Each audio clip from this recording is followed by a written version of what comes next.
এই টোটাল যে জমিগুলো দেখতে পাচ্ছেন আপনারা ধানের গাছ দেখতে পাচ্ছেন, এগুলো সবই হচ্ছে স্বর্ণ বলা হয়, স্বর্ণা ধান। কেউ স্বর্ণা বলে, কেউ স্বর্ণ। এরা এই স্বর্ণেরও অনেক ভ্যারাইটি আছে।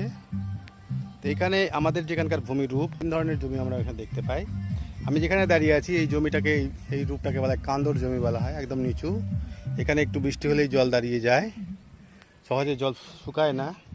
তো কদিন ধরে বৃষ্টি নেই বন্ধু, দেখতে পাচ্ছেন, সেই জন্য জল অনেকটা শুকিয়ে গেছে। জল দেখতে পাচ্ছেন, জল নেই, কিন্তু মাটিতে যথেষ্ট রস আছে, কাদা রয়েছে।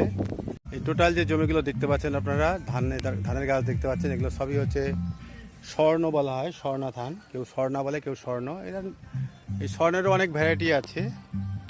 তো এখানে আমাদের যেখানকার ভূমি রূপ, তিন ধরনের জমি আমরা এখানে দেখতে পাই। আমি যেখানে দাঁড়িয়ে আছি এই জমিটাকে, এই রূপটাকে বলা হয় কান্দর জমি বলা হয়, একদম নিচু।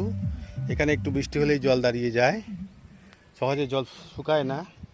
তো কদিন ধরে বৃষ্টি নেই বন্ধু, দেখতে পাচ্ছেন, সেই জন্য জল অনেকটা শুকিয়ে গেছে। জল দেখতে পাচ্ছেন, জল নেই, কিন্তু মাটিতে যথেষ্ট রস আছে, কাদা রয়েছে।